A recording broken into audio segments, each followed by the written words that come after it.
Voilà. Nous allons, avant de lire les textes, comme nous faisons d'habitude,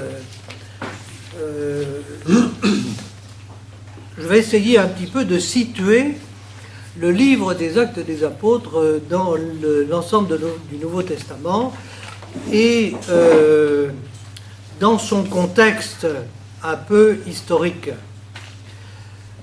C'est toujours important de travailler à partir d'un cadre. Hein.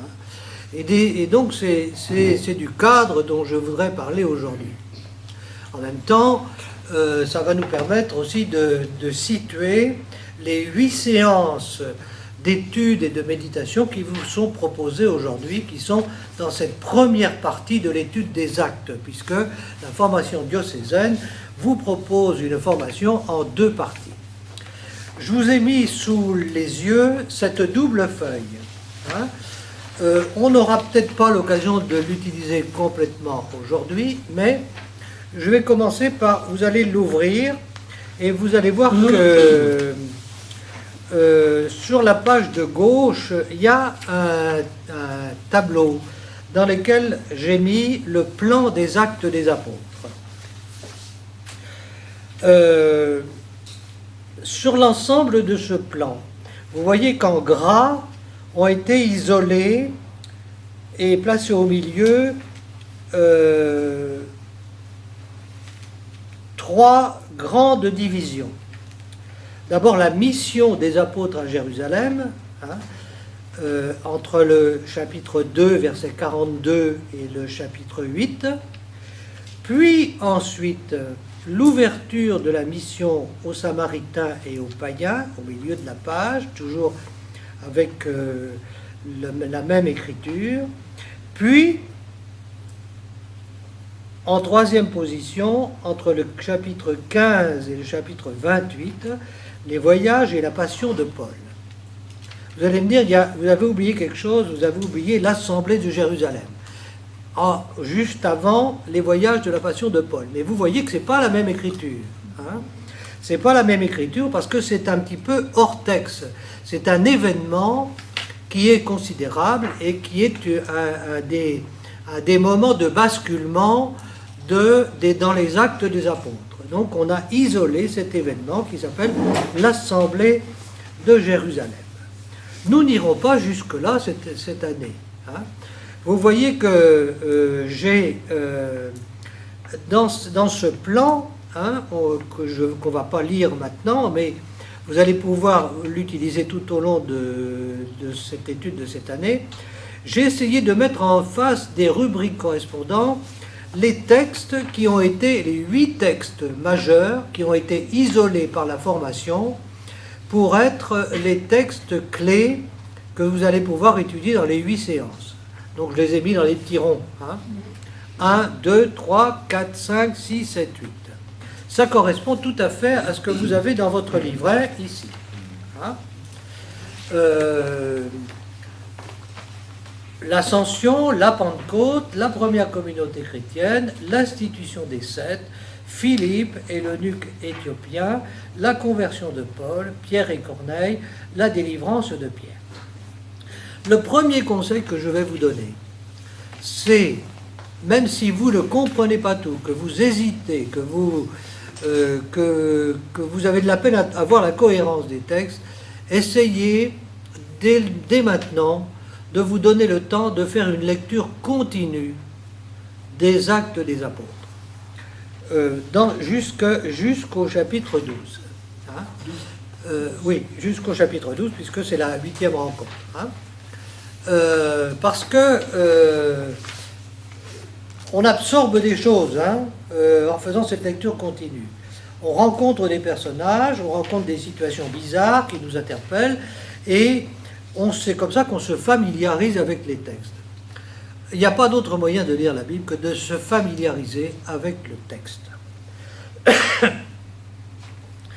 Voilà pour la première présentation du plan des actes. C'est un texte qui a été extrêmement négligé dans l'histoire de l'Église, sauf par les fondateurs d'ordre. Les fondateurs d'ordre quand ils ont voulu réinitier une vie chrétienne conforme à ce que Jésus voulait, se sont tous mis à relire le début des Actes des Apôtres, qui a été pour eux comme une espèce de matrice. Hein. C'est dans le même esprit que nous lisons aujourd'hui les Actes des Apôtres. Nous allons fêter les 10 ans de la paroisse, de la nouvelle paroisse l'année prochaine, hein. Mais personne ne sait dans la 12e année ce qui va se passer. Il va falloir continuer à inventer des choses nouvelles. Hein. Et donc, je crois que c'est dans cet esprit que nous pouvons lire les Actes. Comment les premières communautés chrétiennes, dans leur diversité, ont inventé leur vie chrétienne. Nous en avons beaucoup besoin de voir comment l'invention, la réponse aux aléas de l'existence, aux persécutions, à toutes sortes d'événements divers et variés qui font nos vies de personnelles et nos vies communautaires, c'est la pâte à partir de laquelle se construisent, se forment nos communautés. Donc c'est ça l'objectif, c'est pas de lire un vieux texte, hein, c'est de comprendre comment, à la suite de la résurrection de Jésus, de l'envoi des disciples et de l'accueil de l'Esprit, les premières communautés chrétiennes se sont organisées et ont fini par produire une fécondité tout à fait considérable. C'est dans cet esprit donc que je pense qu'il faut lire qu'il faut entreprendre cette étude. Je rentre un petit peu plus dans le contexte chronologique. Si vous revenez à la première page, je vous ai mis un petit calendrier, une petite chronologie. À gauche, vous avez les événements ou les tranches temporelles dans lesquelles on peut situer un certain nombre de textes et d'événements du Nouveau Testament. Vous avez ces événements qui sont décrits dans la partie médiane. Et puis, sur la colonne de droite, vous avez les références des actes qui s'y rapportent. Donc, ça commence à acte 2, la première communauté, et ça se termine 28, Paul à Rome, sous garde militaire, le dernier discours de Paul à Rome. Voilà. Donc, c'est un instrument de travail, en somme. Hein. Je vais arrêter là pour l'instant avec cette feuille. Les années précédentes, généralement, j'avais distribué cette feuille-là, cette fiche-là. Je ne sais pas si vous l'avez tous, la chronologie des textes canoniques et apocryphes. Quand les textes ont-ils été écrits? Est-ce que vous l'avez ou pas?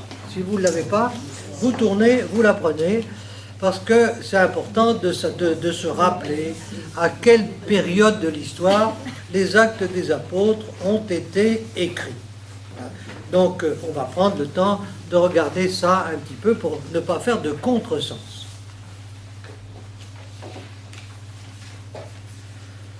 Pendant que ça tourne, je vais rappeler que le premier texte du Nouveau Testament, la première écriture du Nouveau Testament, c'est la première épître de Saint Paul aux Thessaloniciens. 20 ans, 22 ans après les événements de la mort et de la résurrection du Christ. C'est donc un texte qui est extrêmement proche. 20 ans, c'est rien. Et donc, nous avons un écho tout à fait direct à travers ces deux épîtres aux Thessaloniciens des problèmes et des questions que se posaient les premières communautés chrétiennes animées par Paul. Ensuite, vous avez maintenant, on peut lire la suite. On va descendre pour avoir ça dans la tête. Épître de Paul aux Thessaloniciens vers 50. Vous voyez là, principaux livres du Nouveau Testament.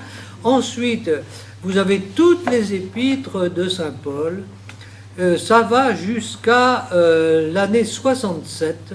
Hein. L'année 67, c'est l'année qui est celle du martyre de Pierre et Paul, selon la tradition. Vous l'avez sur la droite, là. Hein. Et puis, là, on change complètement de genre littéraire. L'Église romaine se met à inventer un genre littéraire complètement nouveau qui va être l'Évangile. Hein. L'histoire continue de Jésus. Non pas pour le plaisir de raconter l'histoire de Jésus, mais pour répondre à la question que se posent les chrétiens et les catéchumènes. Que faut-il faire pour être chrétien? Il faut suivre Jésus depuis son baptême jusqu'au don de l'Esprit. C'est ça le programme de l'Évangile. C'est un texte initiatique, un texte catéchétique. Ensuite, vous avez, après Marc, alors 70, ne pas oublier cette grande date, la chute du temple de Jérusalem et la destruction de Jérusalem, qui va énormément affecter et les Juifs et les chrétiens, qui sont encore extrêmement proches les uns des autres. La plupart des chrétiens d'origine juive se considèrent encore comme juifs, pleinement juifs, comme Paul d'ailleurs. Ensuite, vous avez l'évangile de Matthieu, vers 70, un peu après 70, et puis 70 à 90, l'évangile de Luc. Et vous voyez que autour de l'année 80, l'évangile de Luc est très lié aux actes des apôtres. La ligne suivante. Puis ensuite, à la fin du siècle, l'évangile de Jean et enfin l'Apocalypse. Je vais continuer aussi au second siècle, parce que dans les médias, on parle beaucoup des évangiles apocryphes, qui ont toutes les formes possibles et imaginables. Il y a des actes, il y a des apocalypses, des évangiles, des odes, etc. Et vous voyez que tous ces ensembles de textes dits apocryphes se développent à partir du second siècle, tout au long du second siècle. Probablement d'ailleurs qu'il y a quelques textes du Nouveau Testament qui sont écrits aussi au début du deuxième siècle. On n'a pas le temps de rentrer dans ces détails aujourd'hui. Et vous voyez que le tableau va jusqu'au IIIe siècle, puisque les évangiles apocryphes ont continué à être écrits au IIIe, au IVe, au Ve siècle. Les médias généralement mélangent tout, donc il faut que les chrétiens s'habituent à distinguer les choses aussi soigneusement que possible.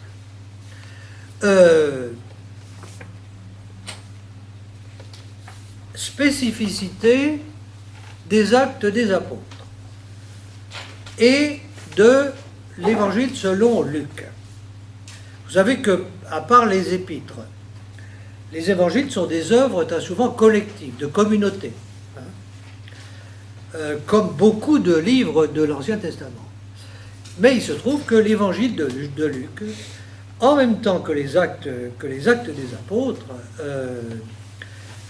relève d'un auteur qui est un véritable auteur. Il se présente, il dit ce qu'il veut expliquer, pourquoi il le fait, à qui il s'adresse, etc. C'est un auteur. Et donc, ça donne une espèce de spécificité à son travail. Aujourd'hui, pratiquement tous les exégètes sont d'accord. L'évangile de Luc et les actes des apôtres constituent un seul ensemble littéraire. Dans la tête de Luc, cette composition a été voulue comme telle. L'évangile et l'acte des apôtres, et les actes des apôtres sont l'objet d'un seul projet.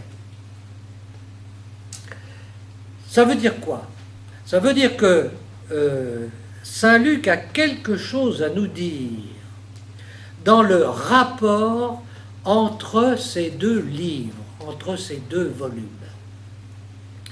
Et si vous voulez, si nous voulons entrer dans l'approfondissement du sens des actes des apôtres, il faut toujours avoir en arrière-fond l'évangile de Luc derrière. Car l'évangile renvoie aux actes des apôtres, il projette déjà dans sa composition ce qui va être dit dans les actes des apôtres, et les actes des apôtres reproduisent, rappellent sans arrêt ce qui a été dit dans l'évangile de Luc.